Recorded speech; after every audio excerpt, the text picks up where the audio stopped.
Hey guys, welcome to Hills and Gills today, and today we're going to be tying up another jig. One of my favorite jerkbaits when it comes to walleye is the Tiger color by Rapala, or Rapala as I call it, in the Tiger color when I'm fishing lakes, but most of the time we're doing a lot of river fishing. And this right here is one that I just tied. I'm going to be taking you through all the materials that you need to tie this with. And the jig head I picked up at one of my local tackle stores. I didn't pour this one. It's kind of a tiger color. And you can just see the profile of this right here. And I hope you enjoy the video. Let's get ready to tie the tiger jig. Okay, we're getting ready to tie up the tiger jig here for the walleye. And what you'll be needing is green, chartreuse, orange, and red. And what we're going to be using is synthetic hair right here. You can pick this up off Amazon for hardly nothing. You can get like 18 different colors for like 17 bucks. And it is an excellent alternative for bucktail if you don't want to buy a ton of different colors in bucktail, which I love bucktail when tying jigs. But this is also great for like when you're tying for walleye, crappie, and the fibers are awesome on this right here. You can see just a good alternative, a cheap alternative. So you'll be needing that in green, chartreuse, orange, and red. We're going to be using red thread today. This is an A by Do It. For our cement at the end of the tie, we're going to be using my favorite super glue, Loctite. And we're going to be also needing a black permanent Sharpie. So let's go ahead and get this started right here and get this tied. We'll lay our materials out there. We're going to go ahead and lay our thread down. I go about a quarter of a way down on the shank of the hook, and then I bring it right back up to the head right there. We'll go ahead and get the tie cut. And then right down here on my vise, you can see this bolt right here. That is about between a 3/4 and an inch away from the bend of the hook. Now, when I'm tying bucktails or for bigger fish like a walleye, a smallie, or something like that, this is what I measure by.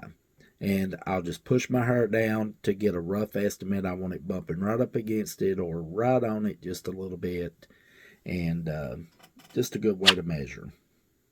So I'll go ahead and I'll pull some of this green up here. We don't need a lot because we're going to be stacking this hair up here. So I'll go ahead and measure it up here. And I will push down to kind of get a measurement of where I'm at with it. That looks pretty good right there. So we're going to go ahead and pinch him up. Try to get a smooth, even cut. And then give him one more look. And just like with bucktail, you're going to have some strays that you're going to have to pluck out. I don't pluck a lot out. I like leaving character in it. I'm not using this to show on Instagram pictures or anything like that. These are fishing jigs. So that looks pretty good right there. We're going to go ahead and bump him right up against the jig head there. And we're going to do one loose turn, one more loose turn, and then pushing down on the shank of the hook. And then we're going to do a couple of tight ones. It tries to twist on you. This is pretty slick. So we'll bring it right back up to the top of the jig here. Just like so. No harm, no foul. Give him a look. Pull any strays out if we need to. And then we will go ahead and we will tighten this down now.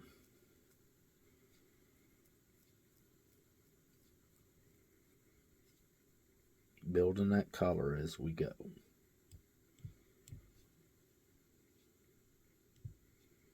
Okay. Now at this point right here now, I want to take these hairs and I want to push down. I want to twist them around a little and push them down toward the barb of the hook. And next up, we're going to be adding the chartreuse. And we will do the same technique with it as we done with the green. Get a little bit of it. Don't need a whole lot.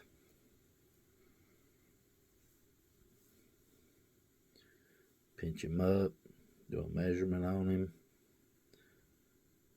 Good right there.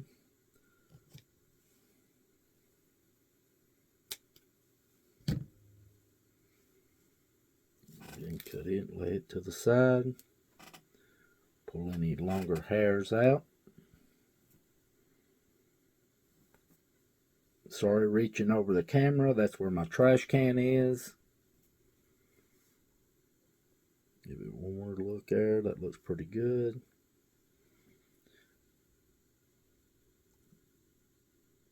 Then we'll go ahead and bump it up just like the last one. Do a loose wrap, keeping it right on top of the hook. One more loose wrap. Then we'll do a couple tight ones to seat him down. Then we'll inspect it here. That looks good. Push down on it and tighten him in.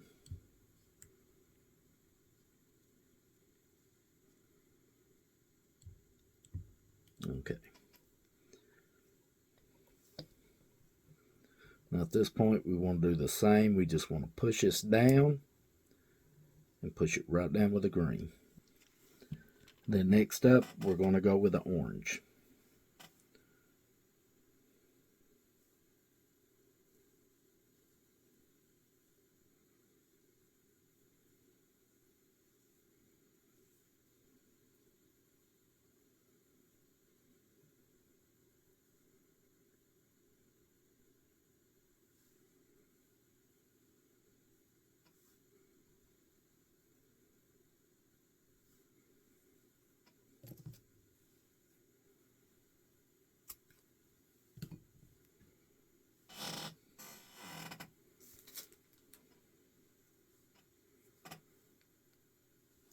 Remove any of the ones that's kind of sticking out rogue.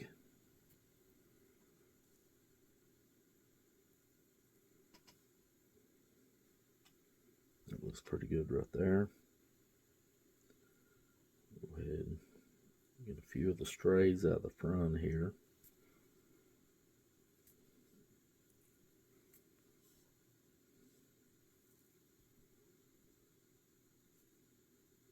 And I'm going to remove just a few of these here. It's a little bit too thick for me. We need to make it a little bit thinner.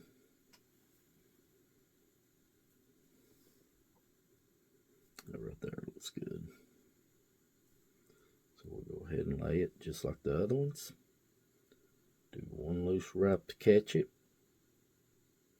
One more loose. Then we'll do a couple of tight wraps. Then we'll look at it, see how it looks here. That looks good. And then we're going to go ahead in here.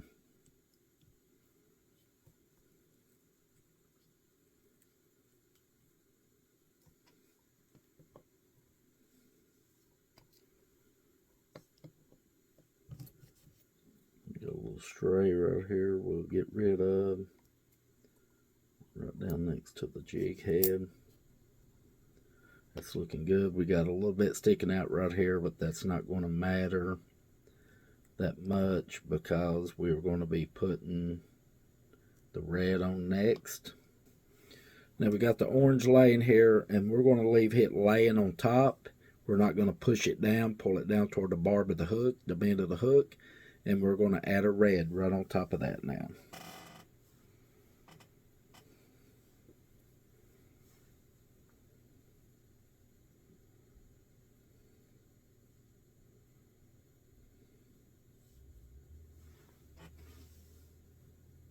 And we're going to use just a little bit of red. We're not going to use much at all on the red part. We'll bring it up. Push down, make sure it's about the same length. And we'll go ahead and cut it.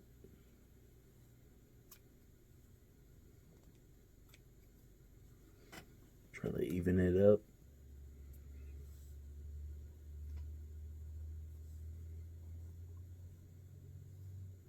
That looks pretty good.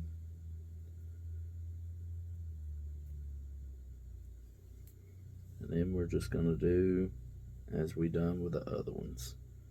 We're gonna do one loose wrap, one more loose wrap right in the middle, and then one tight one. And then we're gonna look at it, see if it's even with the other ones and everything. Then we're just gonna lay it flat down, pressing down, and we're gonna build our collar up.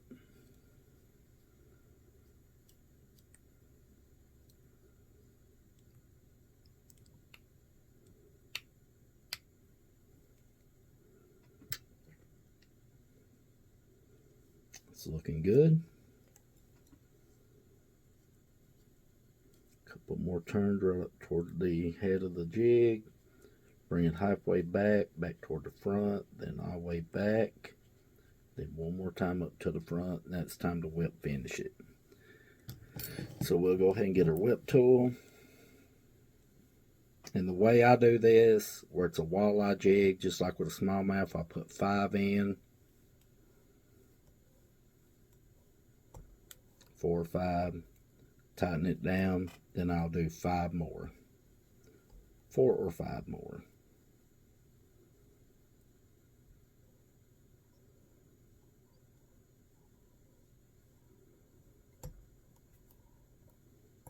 Bring that in, grab the jig head, pull down, make sure that's tight.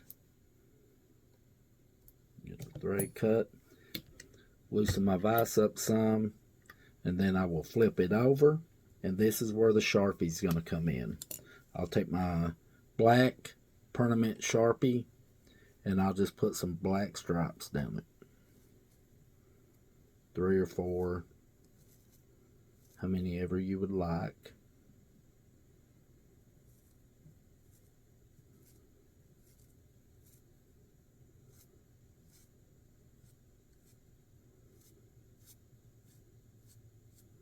And this will stay on, trust me. Then we'll flip it over to the other side, and we'll match it up, and we will do the same.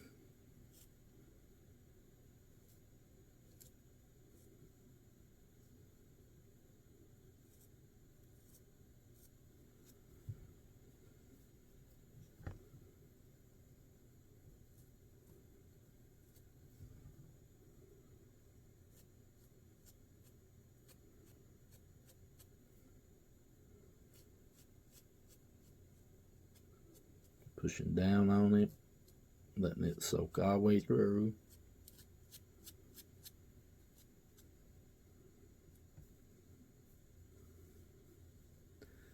That's a good looking walleye jig right there for a tiger look of a jig for a walleye.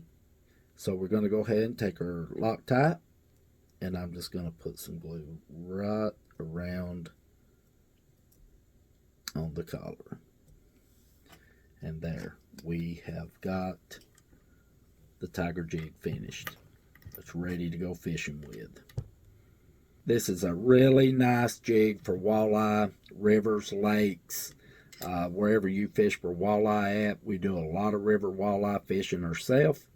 And just like the Rapala or the Rapala that I was saying earlier, that is one of my favorite colors when it comes to walleye. I hope you enjoy the video. Hope you give us thumbs up. Subscribe to our channel, guys. We're growing each and every day. We got a lot more jig tying that's going to be coming down the line here this winter. Some swim jigs for walleye, for smallmouth, and etc. Until next time, stay safe out there in the woods, on the water. And we'll see you right here in the next one. Have a great day.